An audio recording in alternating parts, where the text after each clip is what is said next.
What's up, guys? Welcome back to another YouTube video. Today I don't even know what's going on with Bandai. At this point, I just kind of gave up on this game. Like I have been playing consistently. I think recently I've been trying to do the DP to get to Z rank. I have hit Z rank on solo, but like after you're done like with the multiplayer, because I'm not gonna lie to you, you guys can probably get tired if you keep running into like just the sweats online. Like when you're doing ranked, it is boring when you're in S ranked and Z ranked. I'm talking about boring. Like there's similar play styles, there's similar characters.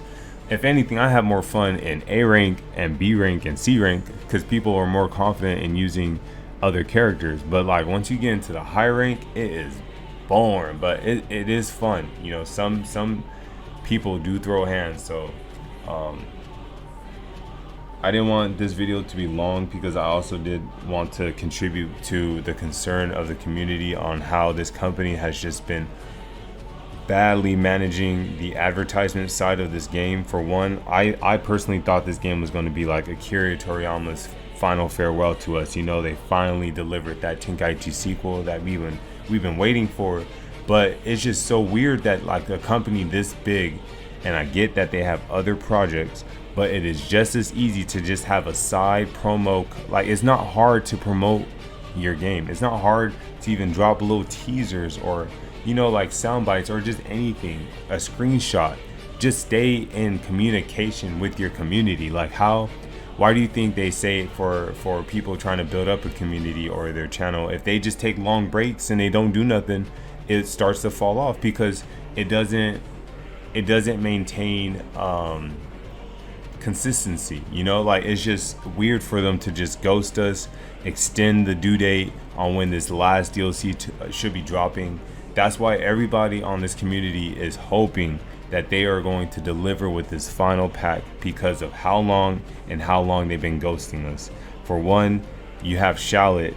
Shallot doesn't even have any of his forms, so they definitely blueballed us with that update. And then second, you have like just the lack of any trailers. And I see Daima merch and Daima collaborations on every other game except their best. I'm telling you, the combat on Sparking Zero is the peak for Dragon Ball. Tenkaichi 3 actually was peak, but you get what I'm trying to say. You know, with the graphics and everything considered, Sparking Zero is a beautiful game. For you to not just finish the hype and just ride out with the DLC packs, you invest your time into mobile games. Like Dragon Ball Legends rotated between Vegeta Super Saiyan 3 and Adult Goku Daima Super Saiyan 4 twice. They went into the rotation in the stores twice, and they have not even been visible on Sparking Zero. They are on Xenoverse 2. They are on shit, I don't even think they're on Dokkan. But I know that this lack of transparency, not even apologizing for the wait and just telling us it's going to be worth it. They're not doing nothing. So that tells me that they do not care about our feelings. They don't care about us because they are a company. They already secured the bag, and now all they have to do is just finish a job that legit has no time limit. Because at this point, you know, I don't know how they're going to treat future games. There is arguments where people are saying like, oh, you know, Bleach takes longer to drop characters and they're only dropping one character. You know, like their season pass are only including 5 characters, and Sparking Zero has like 20 something characters included on their season pass. But that doesn't explain the lack of communication. It doesn't explain how even when the game wasn't even out yet, we went in person to go to one of these booths to play the game, because at that time it was the only way to play the game early. You had to go to one of their selected locations. We drove all the way, bro. It is crazy. And when we get there, they, without even the location, it was at a Vans location, a van shop.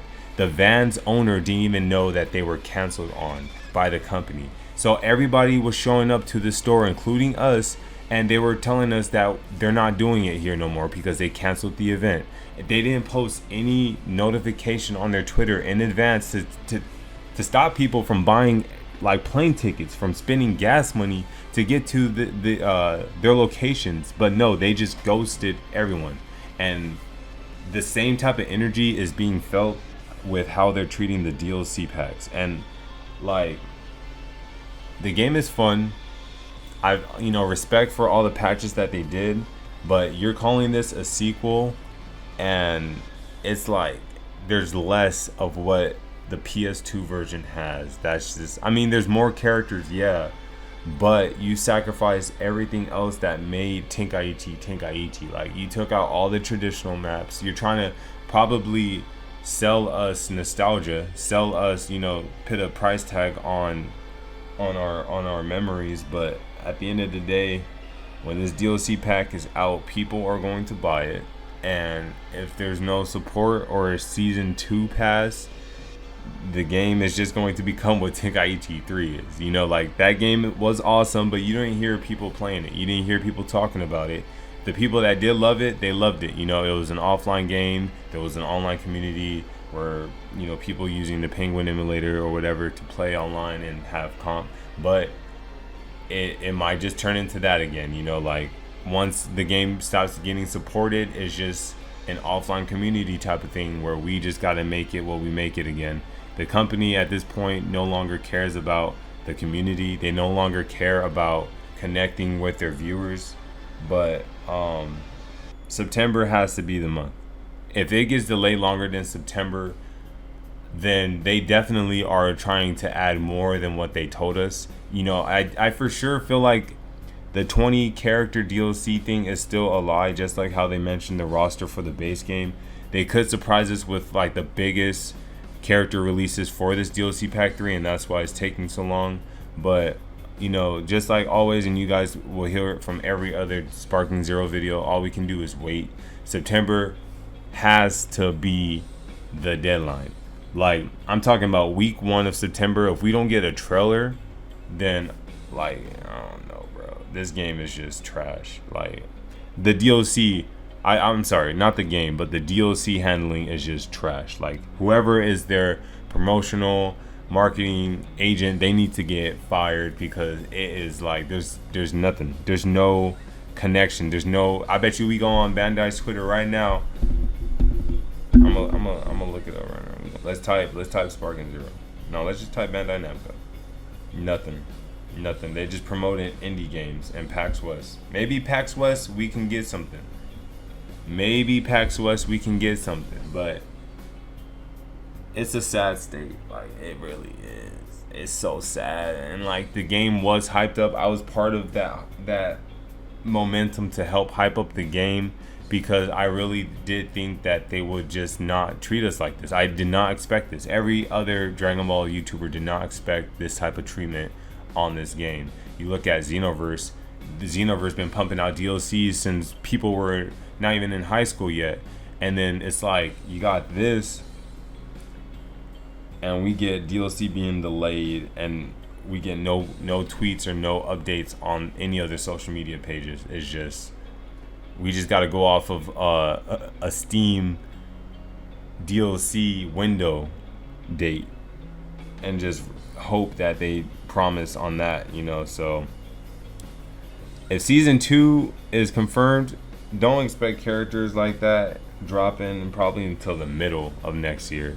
That's how I'm feeling, because if they are trying to work on season 2 already while they're doing season 1, then I'm gonna forgive them.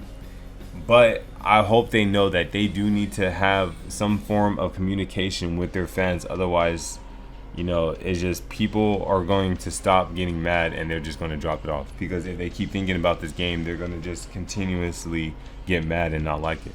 So the best thing is to uninstall it and not look at it again. But yeah, I honestly didn't know what to make out of this video. I did have this footage saved so that when DLC Pack 3 announcement did drop, like in this month, I would have used this footage to talk about what we can expect and going over the news. But since it's almost the end of August and there's no hint or anything, like, this is the second month out of the 3-month gap, and there has been no hinting at anything. And if they're gonna follow the same patterns as their previous DLCs, that means we're not even going to be able to touch this DLC until towards the end of September, like September 21st, which is crazy. But I just wanted to make this video to resonate with the community and let you guys know that I too am upset of how they're treating these DLC packs, and how they're treating the community and not basically communicating at all. So let me know what you guys are feeling about this. Do you guys still love this game? Which character out of the DLC pack 3 are you most excited to see in, you know, live in actual 3D rendered? And we like the biggest, like, I'm gonna keep getting myself mad because you got modders are making full-fledged maps that don't look half bad. And you got modders making full-fledged characters. Modders are making character movesets from Dragon Ball Legend assets that are giving us like crazy ass cinematic cutscenes, and it's like they're doing this way quicker than their promotional manager, than their marketing manager, which people can make a post in less than 20 seconds.